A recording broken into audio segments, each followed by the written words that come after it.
So today we're starting off Project Road Glide. What I want to talk about today is 3 ways to manage all the heat that comes off these Harley Davidson touring engines. And we'll get into it right after this.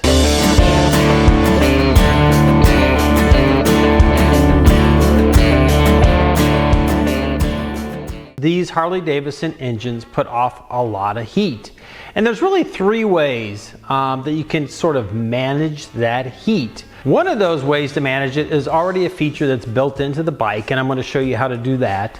The second way is probably the most extensive and most expensive way, and I'll tell you a little bit about that as well.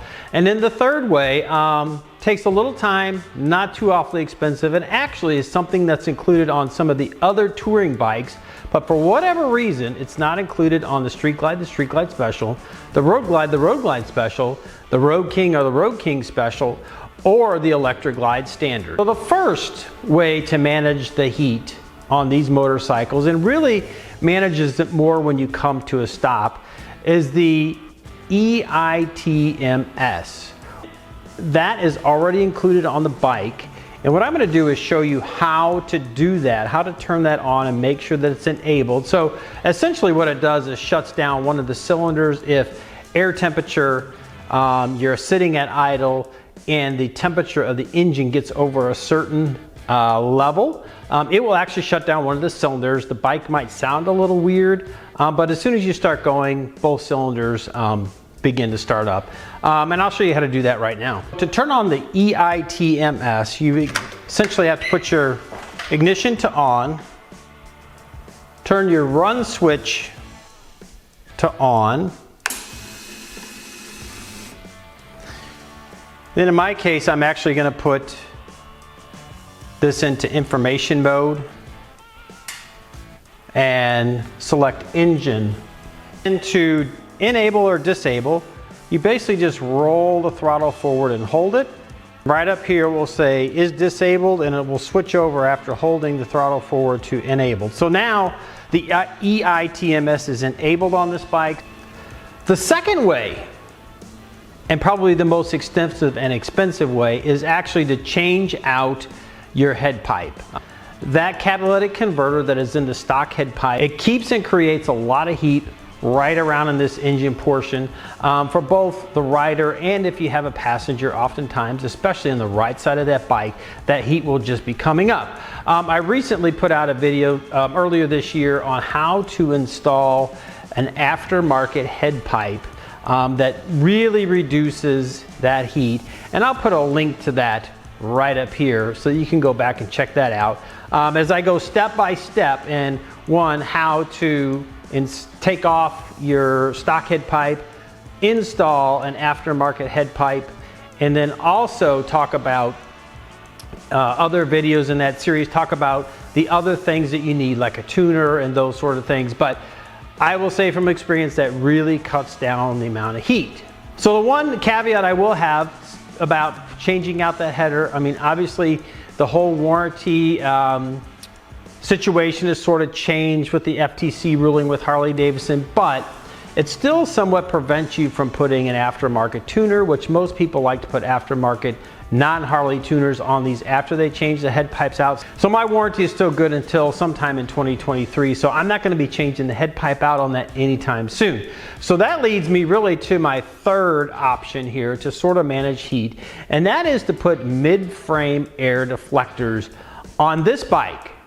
So if you have an Ultra or a CVO, I think a Road Glide Limited, those all come with those mid-frame deflectors, and they're good at essentially taking the air that's coming across that engine. Again, this is an air-cooled engine on the Road Glide Special, and moving that heat out from away from your leg. So it essentially is blocking that heat, pushing it down and getting it away from your leg. So in combination with, if you use that EITMS enabled to manage that heat at stops, you have the mid-frame air deflectors on there, you're going to get a little bit of relief from that heat so that you're not roasting your chestnuts.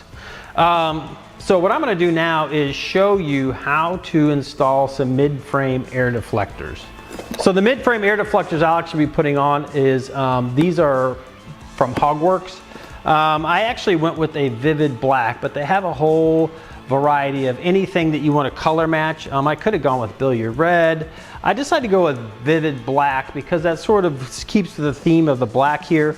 It also, I think, gives a bit of a finished look to the bike right in here, kind of covering this space right here, but also, you know, it has some aesthetically pleasing aspects to it, but it also functions to push that air down. So to make this a little bit easier, I removed the saddlebag and the side cover here to reveal so I can get back in behind here.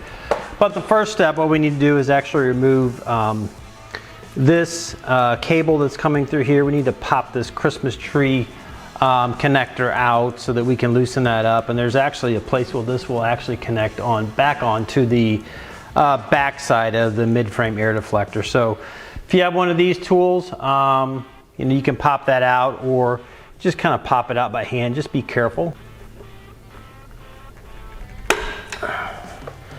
And there we go. So that loosens that up. So we'll kind of get that out of the way for now.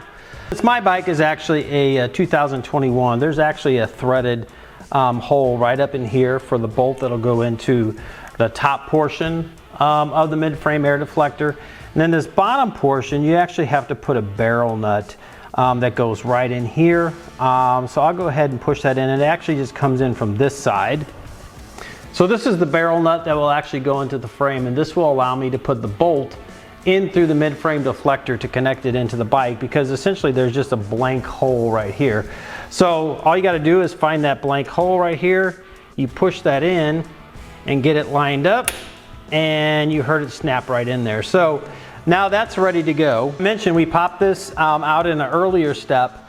Essentially that will just slide up underneath here so that it doesn't dangle and get into the way of the heat of the engine. In this kit, there's a supplied bolt. In this case, I'll just need the washer and the bolt.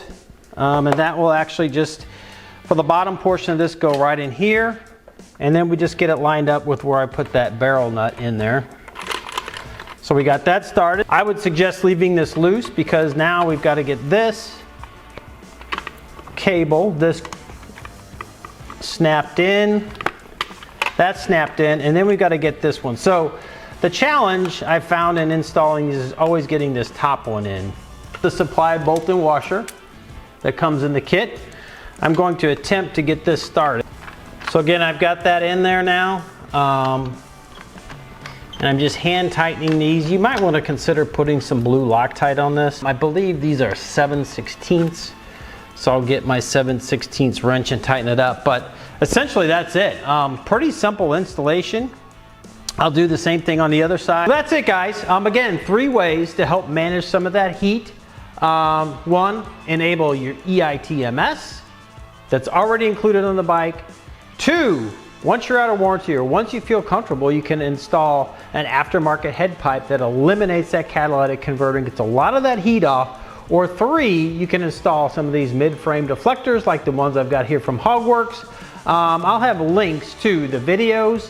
I showed you how to enable the EITMS. And I'll also have some links to these color-matched mid-frame deflectors by HogWorkz. I mean, these will also be good even after you take off that catalytic converter and go with those aftermarket head pipes. So guys, if you like this type of content, please consider subscribing to the channel. Also share this with your friends, and also hit that bell icon to select all so you do get notified every time I do put out new content. And that's a wrap, guys. And I would leave you with this thought. Life is short, get out and ride the bike. Thanks for stopping by, and we'll see you on the next one. Bye now.